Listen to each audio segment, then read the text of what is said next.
estudo do livro de Apocalipse. Eu havia parado no último áudio, no capítulo 21, no verso 21, e nós já havíamos falado sobre o muro da cidade. E o muro da cidade tem 72 metros de média de 72 metros, e ele não fala se é a altura do muro ou a espessura. Mas o melhor entendimento aqui é sobre a espessura, porque no 12 eu havia falado, você fala que tem um grande alto muro, e 72 metros não seria um grande e alto muro, se tu vai compreender por quê, pelas dimensões da cidade. Então possivelmente esteja falando da espessura do muro, mas aqui nós não podemos ser dogmáticos e dizer é isso. Pode ser a altura também, pode ser, mas é mais provável que esteja falando da espessura do muro. No 21 diz assim: e as 12 portas eram 12 pérolas, cada uma das portas era de uma pérola, e a praça da cidade de ouro puro, como vidro transparente. E aqui nós temos algo interessante, e é bastante interessante. O muro da cidade é de pedras preciosas, a cidade de ouro puro, a cidade toda é de ouro puro.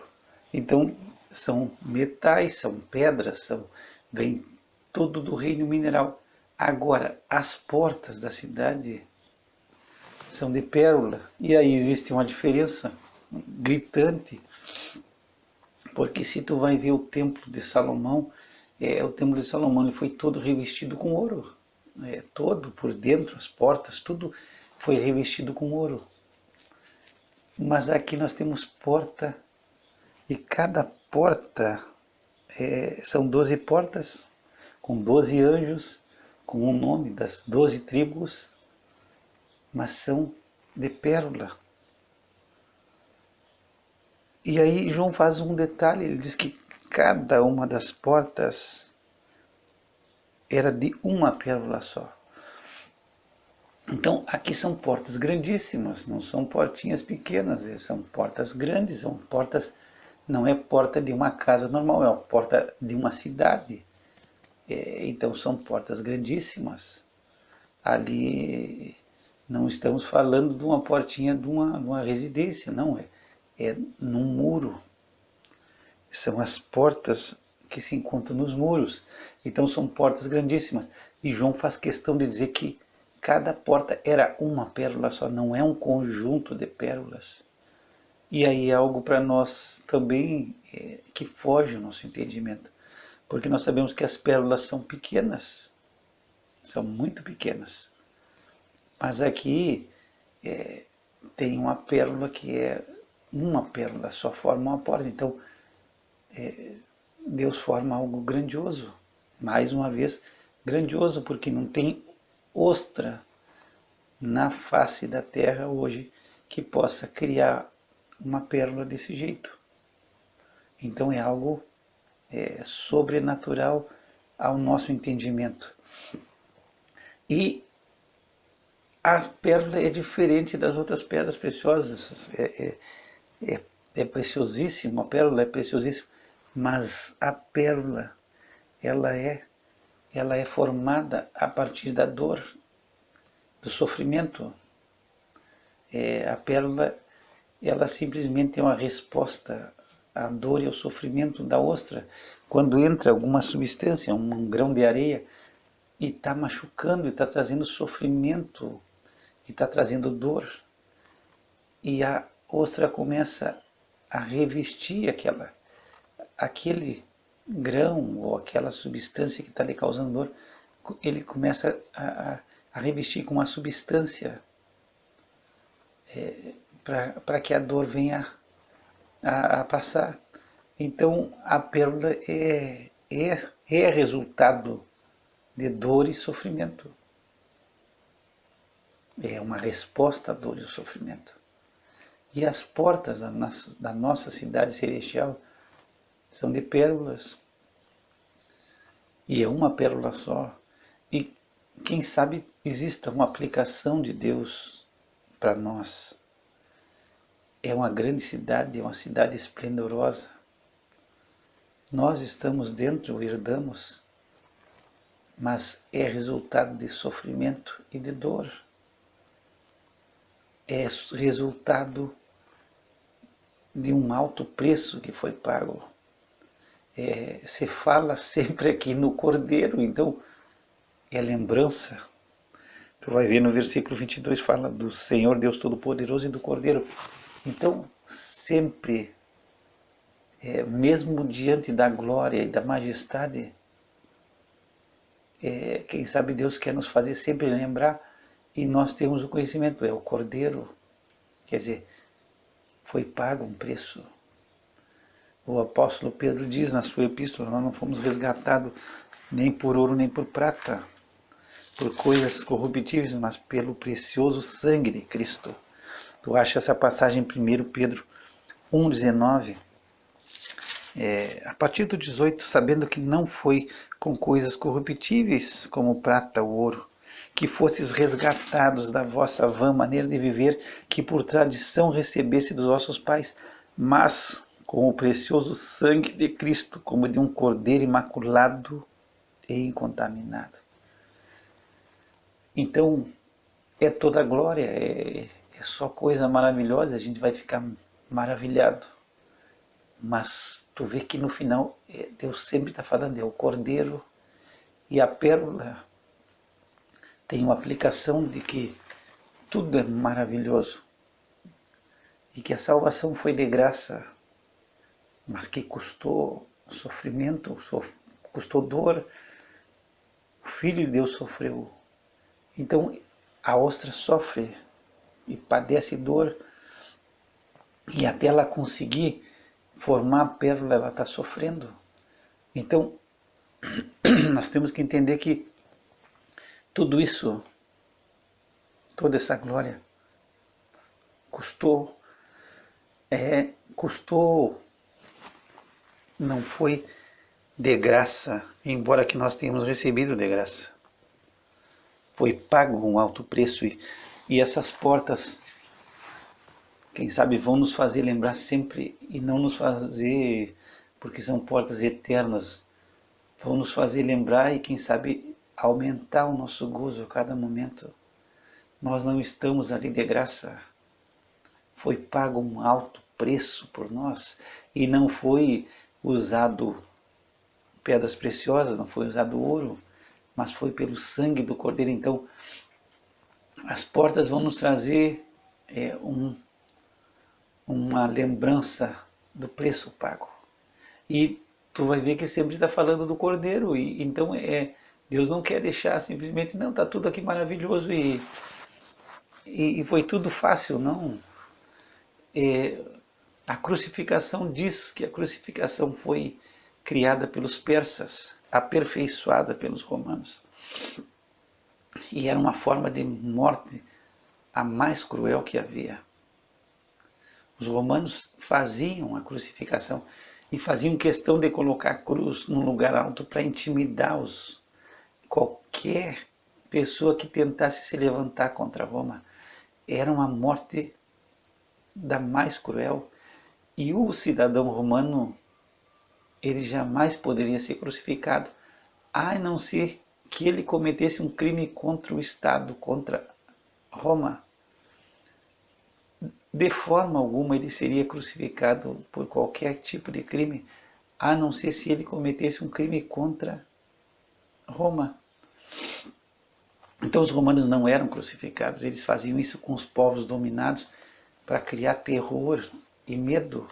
Então muitas vezes diz que nessa época de Jesus, os romanos tinham crucificado mais ou menos 30 mil pessoas, 30 mil judeus nesse período de Cristo.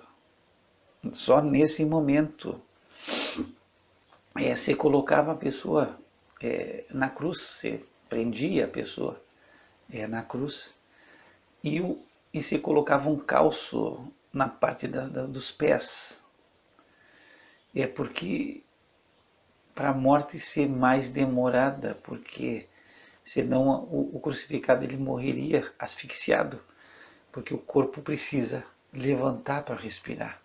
Então aquele calço era utilizado e ele levantava um pouco o corpo e puxava um pouco de ar para respirar e seguir vivendo, mas o sofrimento continuava. E foi isso que foi feito com Cristo, com o nosso amado Senhor Jesus Cristo. Além de ele ser açoitado, machucado, ele foi colocado numa cruz. E muitas vezes as pessoas agonizavam um dia inteiro, 2 dias numa cruz. E ali era um espetáculo, e todos aqueles que pensavam em se levantar contra Roma iam pensar 2 vezes. Tu imagina a pessoa naquela agonia, naquele sofrimento, com falta de ar, levantando para poder respirar um pouco de ar. Levantando, demorando, levantando de novo. E tinha esse caos. Mas tu vê que quando Cristo está crucificado, que ele morre na cruz, os 2 ladrões eles quebram as pernas dos ladrões. Por quê? Porque quebrando as pernas eles não podiam levantar para puxar o ar, e aí eles morreram. Aí eles morreram por sufocados. Mas era cruel, e quem sabe nós não temos nem a ideia da crueldade, da vergonha, da exposição da pessoa, daquela situação de crucificação, mas era uma barbárie. E Cristo foi assassinado. O Criador, ele se entrega. E aí tem interessante uma colocação de um pastor americano, o nome dele é Donald Ray Bornhausen. E ele diz que ele faz uma alusão à história de Cristo. Ele disse: Deus deu sabedoria ao homem. E Deus deu sabedoria para que ele viesse a trabalhar e a formar e a fazer o ferro, a criar materiais a partir do ferro. E aí o homem faz um martelo e faz pregos. E Deus deu sabedoria para o homem, para ele trabalhar com os metais, e ele forma um martelo e um prego. E Deus faz crescer uma árvore, e o homem vai, corta essa árvore e faz um cabo para esse martelo. Tudo pela obra de Deus. E depois que o homem tem um martelo e tem os pregos, os cravos, Deus estende as mãos, o Criador estende as mãos e permite que o homem o crucifique, coloque os pregos nas suas mãos e nos seus pés. Então, o Criador de tudo, ele se deixa entregar a criatura e ele é assassinado de uma forma bárbara. E isso, quem sabe, seja essa alusão que eu estou querendo dizer, que Deus quer nos fazer sempre a lembrança. Muitas vezes é bom a gente nunca esquecer de onde a gente saiu. Eu comentava, a cidade é de ouro puro, é tudo riqueza. E o pastor Stephen Davey contava uma história que aconteceu, uma história real que aconteceu em 2009. Havia 2 irmãos, me parece que o nome deles eram os irmãos Pellory, e eles viviam nos arredores de Budapeste, numa caverna, em 2009. Eram pessoas pobres, pobríssimas. E esses 2 irmãos, eles viviam de vender ferro velho e algum doce, alguma coisa. E eles vendiam para sobreviver e moravam numa caverna escura e úmida. Essa era a vida deles. 2 irmãos vivendo desse jeito, numa caverna. Diz que em 2009, em dezembro de 2009, os agentes sociais da cidade de Budapeste encontram eles, e eles são descobertos e eles são herdeiros. A avó materna deles havia morrido e eles herdaram 6,6 bilhões de dólares. E aí eles vão morar num castelo.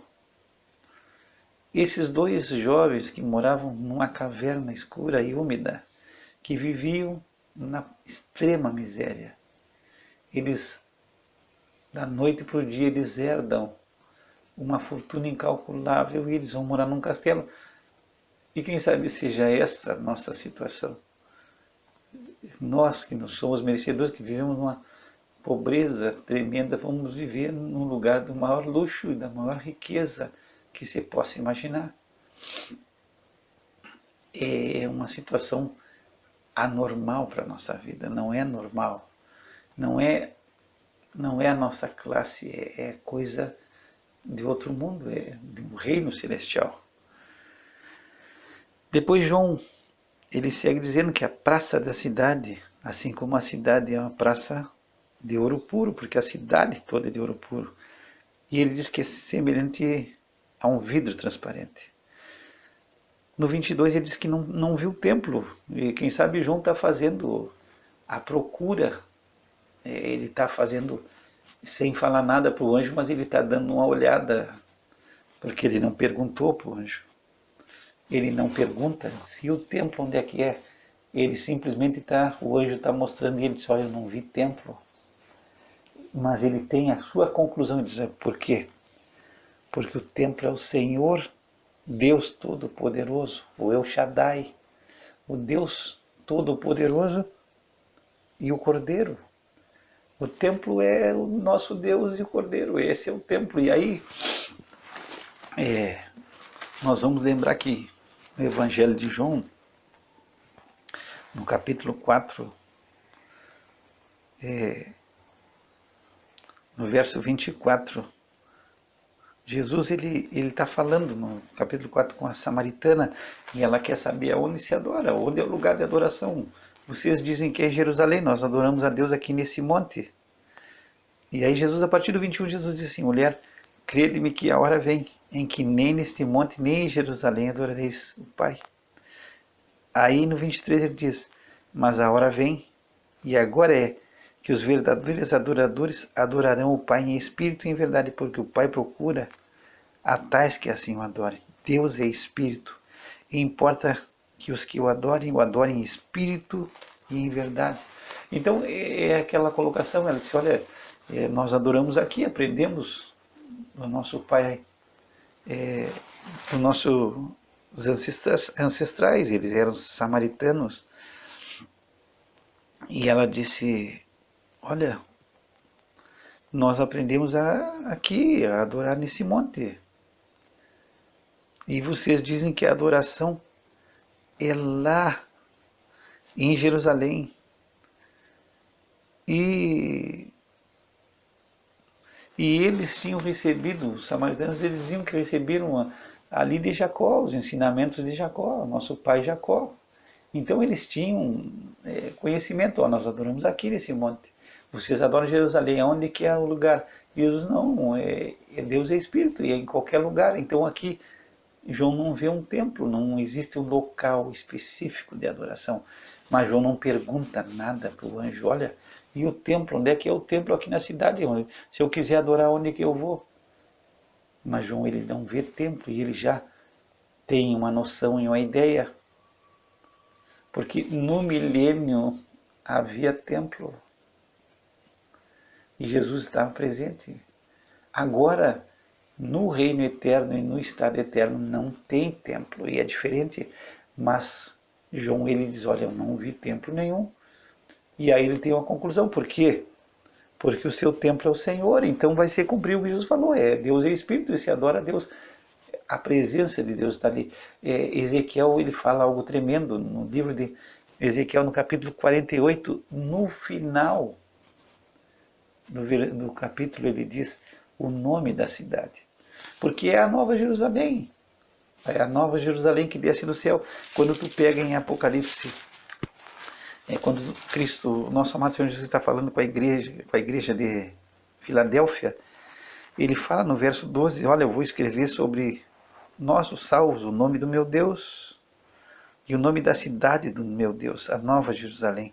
Bom, como é o nome da cidade? Bom, Nova Jerusalém é o nome da cidade. Essa cidade se chama Nova Jerusalém. Quem sabe? Mas o que Ezequiel diz é, Deus está ali. O nome da cidade. Ezequiel diz, olha, o nome da cidade é Deus está ali. Quer dizer, é a presença de Deus. Deus está presente seria como aquela expressão que se usa, Jeová Samá, é Deus presente. E Ezequiel diz o nome da cidade. Desde aquele dia será o Senhor está ali. Quer dizer, Deus, o Senhor está ali. É a presença de Deus, esse é o nome da cidade. Que Ezequiel, e é a escritura, Ezequiel está falando sobre essa cidade que nós estamos vendo aqui. Essa é a nossa cidade e não tem templo. E aqui vamos fazer só uma colocação sobre os templos, porque faz tempo que nós falamos sobre os templos e quem sabe nós precisamos fazer uma revisão e na época, quem sabe eu não tenha sido claro. E tu tem que lembrar, nós temos o tabernáculo construído por Moisés. Depois Salomão constrói o primeiro templo, que é um templo fixo. O tabernáculo ele se movia, ele ia de um lugar a outro. Aí Salomão constrói o primeiro templo, que vai ser destruído pelos babilônicos. Aí Zorobabel reconstrói o templo. Aí nós temos o segundo templo. Então, o primeiro templo de Salomão, o segundo templo de Zorobabel. A Bíblia fala do templo de Herodes. E aí, quem sabe, na época, acho que eu falei, tem o templo de Herodes.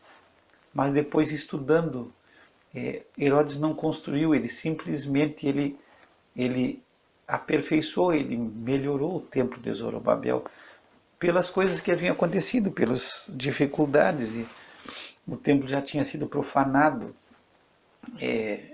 pelos gregos. Então, o templo foi... na época de Jesus é o templo de Herodes, mas é o mesmo templo de Zorobabel. Então, segue sendo dois templos, embora aqui se falava do templo de Herodes. Aí nós temos o templo que vai ser reconstruído no período da Grande Tribulação.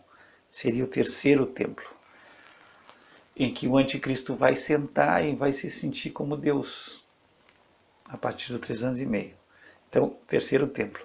O quarto templo é o templo que Ezequiel fala. E a partir do capítulo 40, no seu livro, é o templo do milênio. Então, nós temos o quarto templo. E agora, no estado eterno, no reino eterno, não existe templo. Deus é o seu templo. E eu espero que tu compreenda. Então, templo de Salomão, o templo de Zorobabel e Herodes, o templo da grande tribulação, dos 7 anos, que vai ser reconstruído, e o templo do milênio. Ponto. Agora, no reino eterno não existe templo, porque o Senhor Deus é o seu templo e o Cordeiro. E aqui de novo, era isso que eu estava falando. É lembrança, se fala do Cordeiro. Uma coisa que tu não pode esquecer, e tu vai ver no livro de João, ali eu acho que acredito no capítulo 20, Jesus ele sobe ao céu. Ele é o Deus homem. E eu dizia, não é um homem Deus. É um Deus que se encarnou e não desencarnou mais. Ele diz em Lucas, e eu já li esse texto, olha, o espírito não tem carne e osso, como vocês veem que eu tenho carne e osso, e ele comeu. E em João 20, se não me falha a memória, e eu vou até pegar aqui, porque pode ser que eu esteja passando informação errada, ele fala para Tomé, 20, no 27, ele fala para Tomé colocar os seus dedos nos furos das mãos e no lado. Então, ele é glorificado, ele recebe um corpo glorificado, ele vai subir ao céu com esse corpo, porque ele comeu, ele tem osso, carne e osso, mas é um corpo glorioso. Mas esse corpo glorioso traz as marcas. Então, ele diz assim, não, agora estamos na boa, já passou isso, eu não quero levar marca nenhuma, mas ele leva as marcas aos céus. Então ele sobe, esse Deus, 100% Deus e 100% homem, ele traz as suas marcas. Então, nós não vamos chegar lá no céu e nós vamos ter, vai ser feito um reset na nossa mente e apaga tudo. Apaga, reseta todo o teu passado, tudo o que aconteceu, tu não vai ter lembrança de nada. E tu recebe uma memória nova. Embora que tudo é novo, nós vamos ter a noção do que nos aconteceu e por que nós estamos ali. Então essas coisas são para nós lembrarmos de onde nós viemos e glorificarmos a Deus por o lugar onde nós nos encontramos. E isso é importante. Diz também que a cidade, no 23, a cidade não necessita de sol nem de lua, para que nela resplandeçam, porque a glória de Deus a tem iluminado e o Cordeiro é a sua lâmpada. Bom, eu já vi estudos aqui. A presença de Deus, ela traz a glória da cidade e a glória de Deus ilumina toda essa cidade de Deus. O Cordeiro é a lâmpada. Agora, aqui não quer dizer que, eu já vi estudos dizendo, não tem sol nem lua. Não é isso que o texto está dizendo. O texto não está dizendo a cidade não tem lua, não. O termo está dizendo não necessita. Não vai precisar do sol e não vai precisar da lua. Não vai necessitar. É isso que a Bíblia está dizendo. Porque depois, se tu for ver no 22, tu vai ver que vai ter fruto de mês em mês. Quer dizer, a terra vai seguir no seu giro normal. Vai haver mês, vai haver tempo. Existe colheita, existe fruto. Então, vai haver, ao meu ver, e no que eu tenho estudado, vai haver sol e lua. Agora, a cidade não precisa, por quê? Porque a glória de Deus ilumina a cidade. E Deus é Espírito, está presente em todo lugar. O Cordeiro é lâmpada. As nações dos salvos andarão à sua luz, e os reis da terra trarão para ela a sua glória e honra. Então, tudo vai ser colocado. E aqui tem uma ideia. Existem alguns estudiosos que dizem que as nações de salvo, mas vão estar dentro das suas etnias. É uma ideia. Quer dizer, nós brasileiros vamos estar juntos, como se nós estivéssemos na nossa nação Brasil. Mas o pastor Stephen Davis, ele não crê que haja essa distinção etna, não, de etnias, não existe.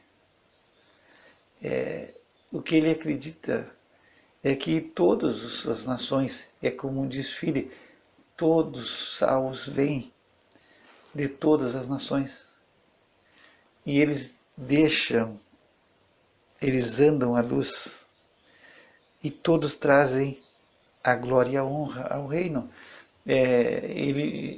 No estudo que eu vi do pastor Stephen Davis, ele faz alusão aos Jogos Olímpicos, quando todas as nações elas desfilam e trazem o seu melhor dos atletas do seu país aos Jogos. E ali vai simbolizar a irmandade das nações. Então, o que se crê aqui é que todos os salvos, todas as nações, de todos os povos, eles vêm e eles entregam tudo, toda a glória, toda a nação de salvos, eles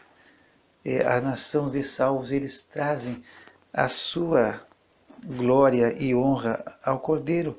Também no 25 diz que as portas não se fecham de dia e de noite, porque ali não haverá noite.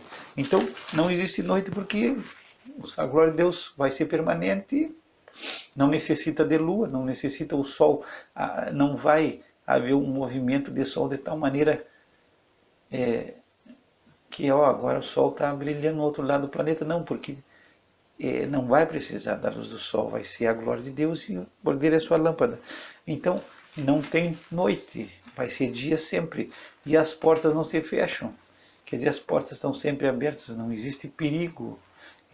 Tu sabe que no passado as pessoas abriam as portas das cidades de manhã e à tarde fechavam as portas eram fechadas e guardadas, mas aqui não tem perigo nenhum, é a presença de Deus, não tem mais inimigo, não tem nada, Deus está presente, as portas estão abertas de noite. Diz que a ela se traz a glória e a honra das nações, tudo se traz a essa cidade. Nós não temos a ideia, eu já vi estudo que eu não sei de onde, porque aí eu vi o que é o incoerente, totalmente incoerente. É a incoerência total, já vi estudo de pessoas que se dizem que sabem tudo, mas aí é o incoerente dizer, não, vai ter ainda pessoas das nações vivendo, embora que não morram, mas são pessoas que não têm o corpo glorificado. poxa vida, eu não sei de onde que você tirou essa, porque não tem como. Entenda, no milênio acontece de haver aquelas pessoas que entraram vivas no milênio. Ponto. Agora, aqui se acreditar que vai ter gente vivendo no mundo que vão ser imortais, mas que não tem corpo glorificado, para mim beira o impossível, é o incoerente. Por quê? Porque já houve a destruição de tudo. Então, não tinha como destruir o mundo todo e as pessoas seguirem vivendo. Não existia, não existe situação. Outro, todos os que terminaram o milênio vivos, eles têm que ser sido transformados, como nós. Se o nosso amado Senhor Jesus Cristo voltar para nos levar, para levar a igreja, os mortos ressuscitam primeiro, e aí nós subimos junto com eles, mas nós vamos ser transformados, nós não vamos subir como nós estamos, nós todos vamos ser transformados. Então eu não acredito que aqui sejam nações que existam, de pessoas que estão vivas, não como os glorificados, como embora que sejam imortais. Eu não vejo coerência, mas eu já vi tudo o que diz. Eu não sei se você está entendendo o que eu estou dizendo. Eu já vi estudo que diz que vai ter nações de pessoas que não têm corpo glorificado, mas são imortais. Mas são pessoas que não são glorificadas. E para mim isso é impossível, é incoerente com o que a Bíblia nos ensina, porque já acabou tudo. Então aqui são nações de salvos, são todos glorificados, não tem. E aí nós vamos receber uma coisa que os anjos receberam. Vamos ler o 27, depois eu vou te explicar isso aí. E não entrará nela coisa alguma que contamine ou cometa abominação e mentira, mas só os que estão escritos no livro da vida do Cordeiro. Então aqui é só salvo, não tem mais. Mentirosos já ficaram lá no versículo 8. Eles já ficaram, os mentirosos já ficaram. Os impuros, aqui, o que pode contaminar a impureza, já ficaram fora. Os abomináveis já ficaram todos de fora. Então, eles podem ficar tranquilos, não tem mais. Esses já estão fora. Aqui é só nação de salvo, é só redimido pelo sangue do Cordeiro, é só transformado. Então, fica tranquilo, não tem mais mentira. Não tem mais impureza. E aqui é uma garantia para nós que vivemos essa vida de luta, luta diária com o pecado. Embora que nós sejamos em Cristo e na nossa posição em Cristo nós somos santificados, justificados, mas ainda nós temos uma luta diária com a nossa carne. E se nós não andarmos em Espírito, nós vamos cair. E aí John não tem mais, fica tranquilo, tu não vai mais ter que lutar com pensamentos impuros, com desejos impuros, tendo que mentir, tendo que ser tentado a mentir, a enganar. Fica tranquilo, não tem mais nada nisso.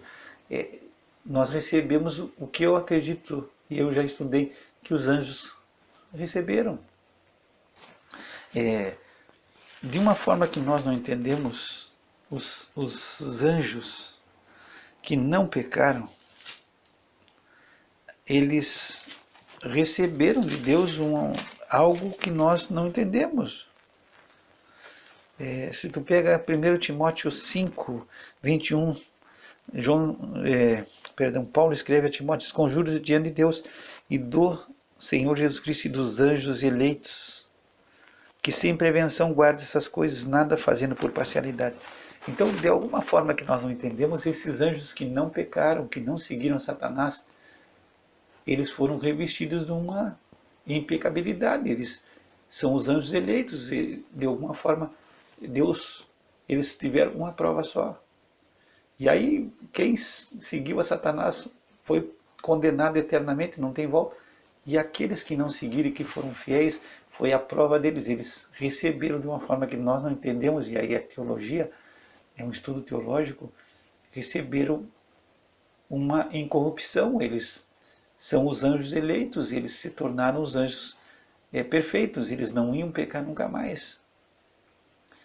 E assim somos nós. Agora não existe mais pecado, não existe mais, nenhum de nós vamos cometer, vamos trazer impureza, vamos trazer coisas erradas.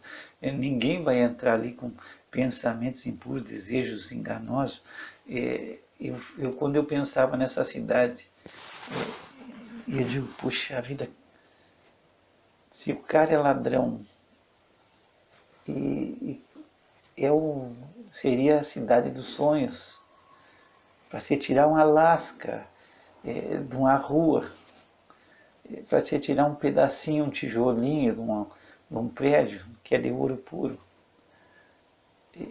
Imagina, seria o sonho, a cidade dos sonhos para o ladrão, para roubar alguma coisa, para tirar uma pedra preciosa e para carregar.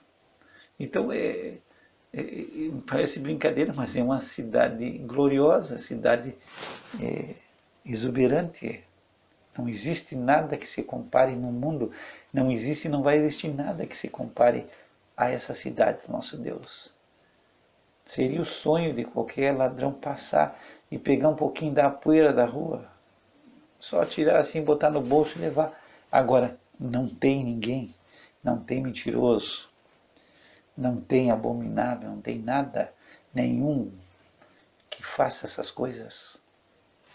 Não tem nada que contamine a cidade. Todos são lavados e redimidos e todos são glorificados. Então aqui juntos, ó, fica tranquilo, não tem mais nada. Agora é só pureza e santidade. Não precisa tu lutar mais com nada. E não tem mais pecado. Não tem mais morte. Não tem mais enfermidade. Não tem mais. Não vai ter hospital. Não precisa preocupar, não vai ter lugar para colocar as pessoas idosas e deixar lá abandonadas, não vai ter mais nada, não vai ter orfanato, não vai ter quem faça ou cometa qualquer abominação, todo mundo vai viver tranquilo, não vai ter assassinato, não vai ter nada. Então João faz questão, aqui é só os que estão inscritos no livro da vida do Cordeiro. Então, se tu não tem o teu nome escrito ainda, vai a Cristo. Confessa a Cristo como teu Senhor, teu Salvador, e coloca o teu nome escrito no livro da vida. Que tu tenha o teu livro escrito no livro da vida para que tu possa desfrutar desse reino eterno maravilhoso. Pai, nós te damos glória, te louvamos, te exaltamos por todas as tuas maravilhas. Não tem como nós imaginar, não tem como nós entendermos, Senhor. É maior do que a nossa compreensão. É como o teu amor excede todo o entendimento, a glória que está nos reservada no céu. Que o teu nome seja exaltado e glorificado de eternidade a eternidade em Cristo Jesus. Que o Senhor te abençoe e te guarde. Que o Senhor faça resplandecer sobre ti o seu rosto e tenha misericórdia de ti. Que o Senhor levante seu rosto sobre ti e te dê a paz. Graça e paz para Deus nosso Pai e do Senhor Jesus Cristo.